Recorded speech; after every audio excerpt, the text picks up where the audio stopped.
I was honestly thinking, it was going to be an easy fight. I was thinking that, I was going to go in there and walk through him. But really, you don't really know what it's like until you're in there, and we were both, in the blind.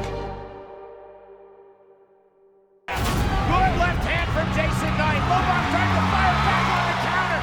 That fight, it was like being in a blender. He didn't get in that blender with Polly. I put him in that blender. Jason won't be winning that fight. That's the end of story. I hope he's ready. We came to win. We lost before, but never again. Back on our grind, you know what it is. When I'm on the card, there's going to be fire, there's going to be blood everywhere, there's going to be teeth flying. I see a target, I see my opponent, I know I have to get my hands on him. This is going to be a hard fight. We're going to clash like titans and see what happens, And it's just hard, who will say, right, enough, I want out, or will you say, no, I want some more, I'm here till death.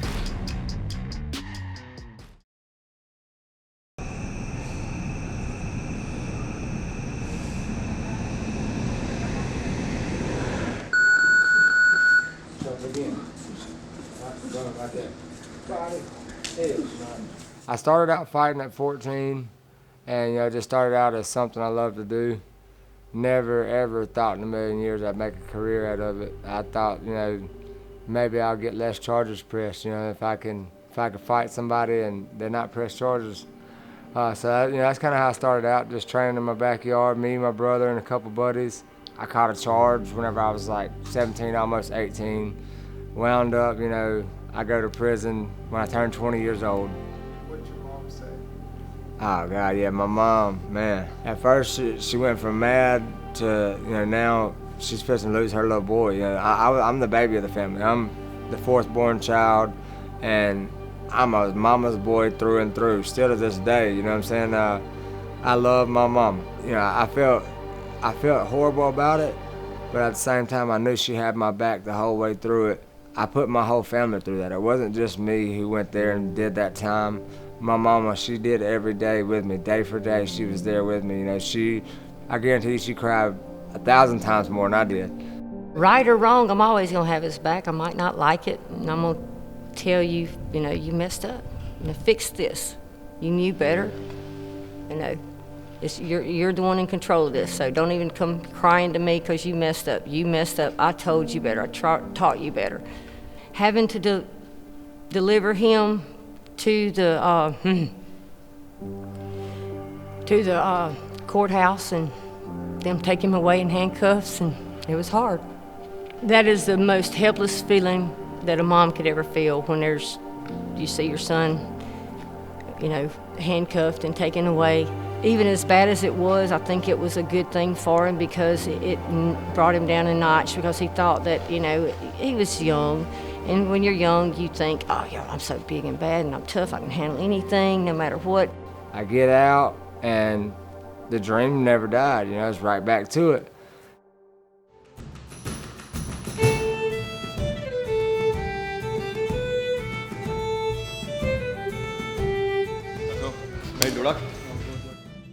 Like my original town that I was born in is called Zavolzhye, and it's only a small little town, and it's like the crime was crazy high in that town, and everything that used to be owned by Soviet Union, which was everything, all the factories, everything used to be state owned, and suddenly it's no one's, so the country was in this war for everything, there was people getting shot everywhere, there was no Conor McGregor, to set the example that you can go into sports and become a huge star, there was very little of that at that time. The only guys driving nice cars and all were those guys, the mafia guys, the criminals, so in all of our heads we're like, well, this is what we need to aim for because, we don't want to live poor, we want to be successful, and that seems to be the only road to success right now. We all fought, there was fights all the time, we lived that life, we lived that.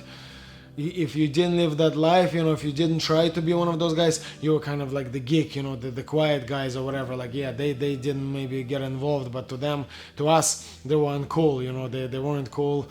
My mom never allowed me to do boxing or anything, but, she tried to, direct me in a completely different, direction.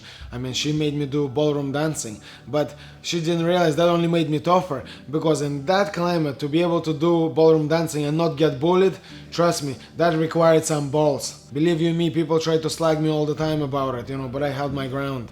It was a funny time. Whenever they tell me I'm fighting Artem Lobov, or Artem Lobov, however you say his name, I was thinking, man, this is gonna be easy.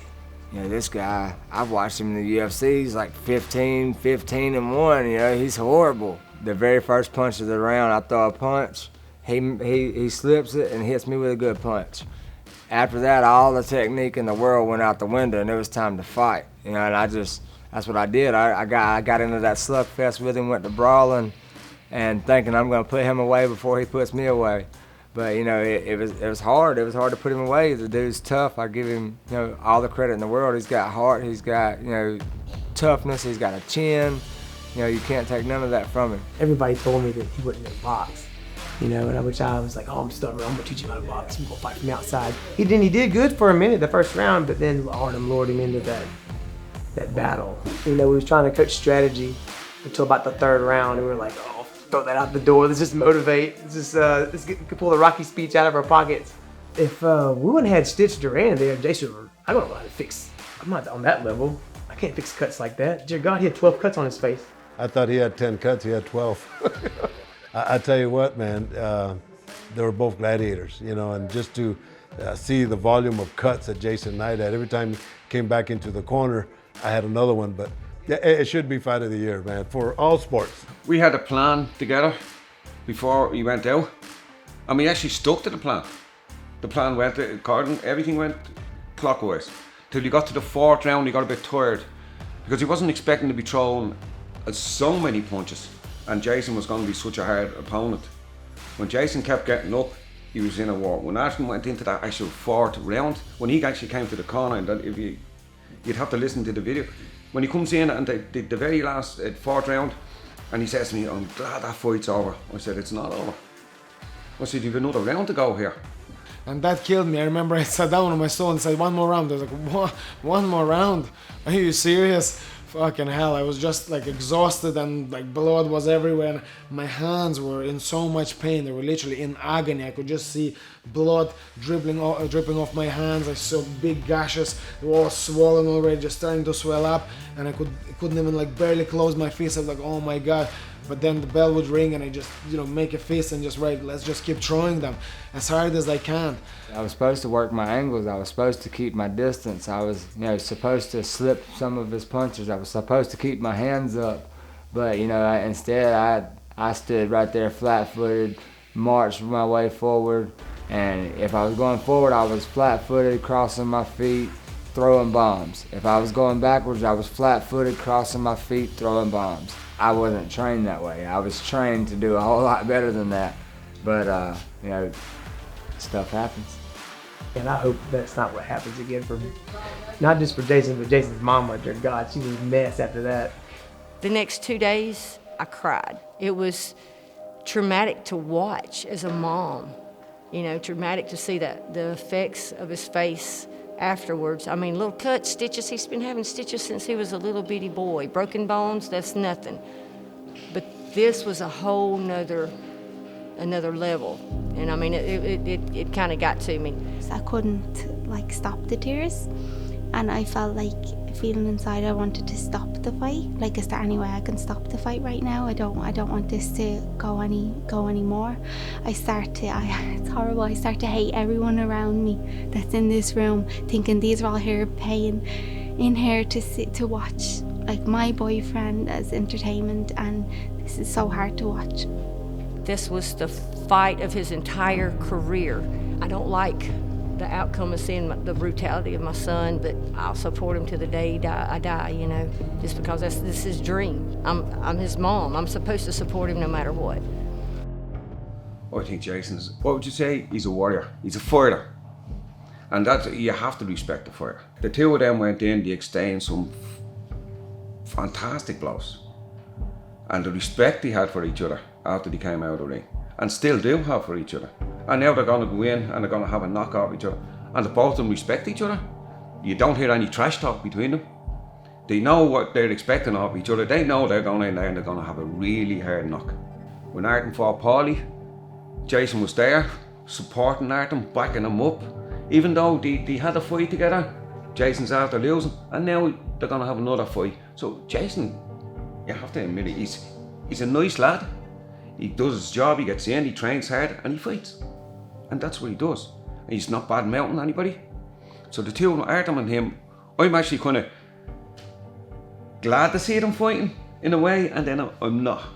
Because they've got great respect for each other. But look, Artem promised them this fight. So look, we're both in it. We get in, we do the job, see who comes out on top.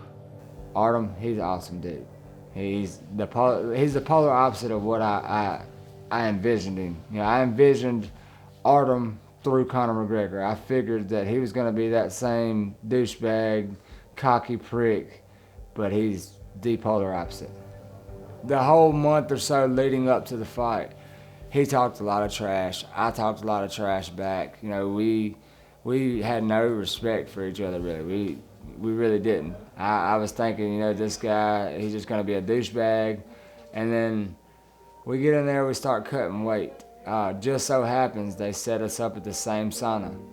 And when I walk through the door, I'm like, I see him, he's signing up, you know, signing the little sheet to walk back in the back. He's, you know, signing his name in or whatever.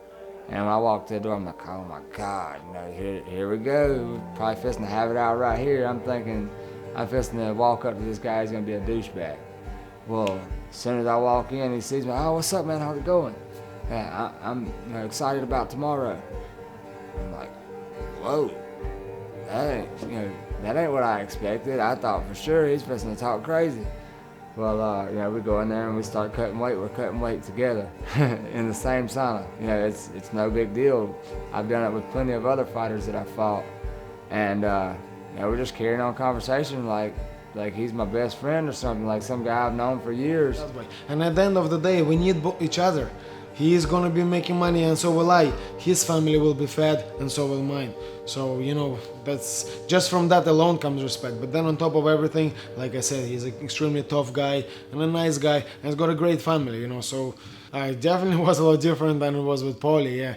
I think I just prefer if they didn't like each other, because then I feel like if he likes him, he's gonna be a bit more easier on him. Like, I want you to hate this person so then you can win. And I do feel after the Paulie fight, Artem was going back to Jason, and for me this is a back step. Why is he not taking a step forward? In life we don't take steps back. You know what, it has to happen again, you know, and only because the fight was so close, number one.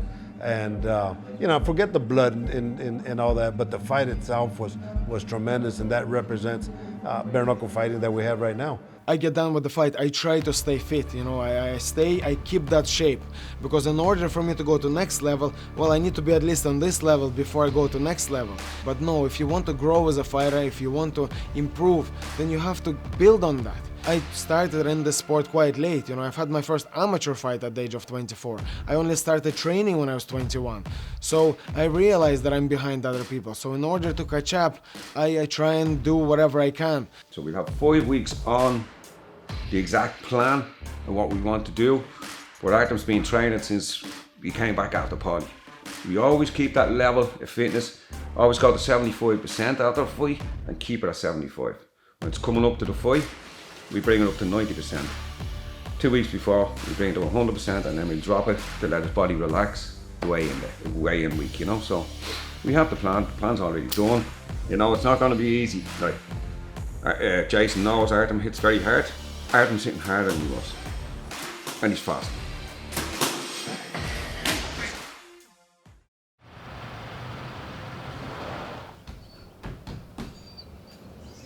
Yeah, I know, right? But how's that working out? Us down here, we like to fight and we don't like to back up. We like to stay right in there, bomb, and I'm trying to work with him that you can land your strikes, because Artem's a counter puncher. Land your strikes, get him to come back, and we counter the counter. So always keep in your range, get inside, throw the punches. When you're done punching, get back out of range so you're not in there to get hit. I think that was a little what he did last fight. He'd throw his punches, land, and then stay in there, and Artem would land a few as well. So and then that's when the brawl would start happening. So I'm trying to work with him, get in, land your punches, get out, let him miss, come back in again.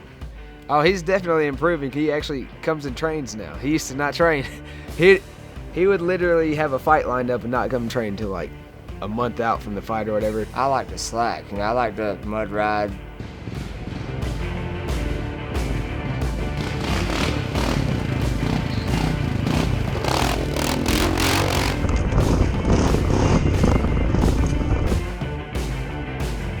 Spend time with my family, do anything besides spending 8 weeks in the gym. But as soon as I get a fight booked, I get in there and I bust my tail, make sure that I'm ready. So he's been doing everything off raw talent. So whenever he actually puts it together and we work, he wins every one of those fights. So I don't see this being any different. When you're in camp, right, you have to have, it's a very, very strict regimen that you have to follow. You have to rest at certain times, you have to train at certain times, you have to eat at certain times.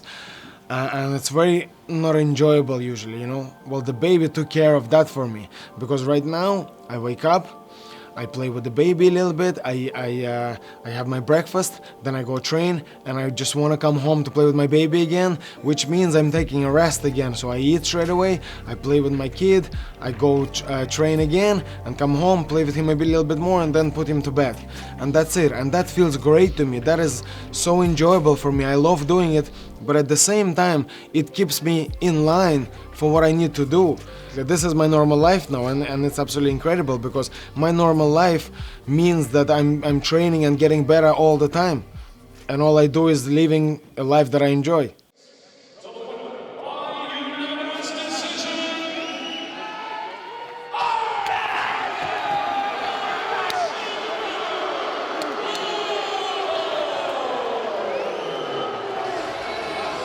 The guy tried to put the medal on Artem's neck. Artem snatches it off, walks over there, puts it on my neck. What does that tell you? The man, he even thought that he lost the fight himself. He can say all that he wants that he thought he won, but he knew, man, I didn't deserve this medal. I'm giving it to Jason. Now with Jason, this fight, of course, I promised him a rematch, and it was a great challenge, and it was inconclusive. So let's put a big fat dot on it, and to me that would be getting a finish. I want to bring back something that's historic to this country, because if John F. Sullivan won the first belt in the 1800s, and it's never been in this country. That belt is in New York, in a glass case. It was won by an Irishman, but it's never been in Ireland. Puts up a belt, Jason won't be winning that fight. That's the end of the story. There's no way Jason's going to win that fight. I'll actually take out now, I'll go in myself to take that belt home. To bring our belt back to Ireland would be fantastic. That belt was won in Mississippi, which is, Jason's hometown. And it would mean so much for me, to win a belt, like that, and bring it home. I've never won any belts, This was the first ever belt that people fought for. So for me to win that belt would mean a lot. I would bring it back to Dublin, and I would sure bring it back to Moscow as well.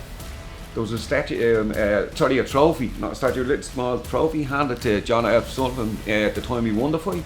And if you look at it, there's a goat on it. The actual trophy is a goat.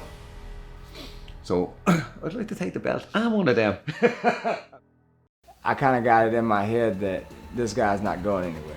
I was trying at all times to get him out of there, and it came very clear in my eyes, that the guy looking across from me, he has no fear in him either. If we gotta die in here, that's what we're gonna do. If we're gonna bleed to death, then that's fine. But we're not giving up. This is a fight that gets you into gear. I train hard for this fight because I know what to expect. I know exactly that it ain't gonna be easy on that night. It's gonna be crazy, and I have to be ready for that.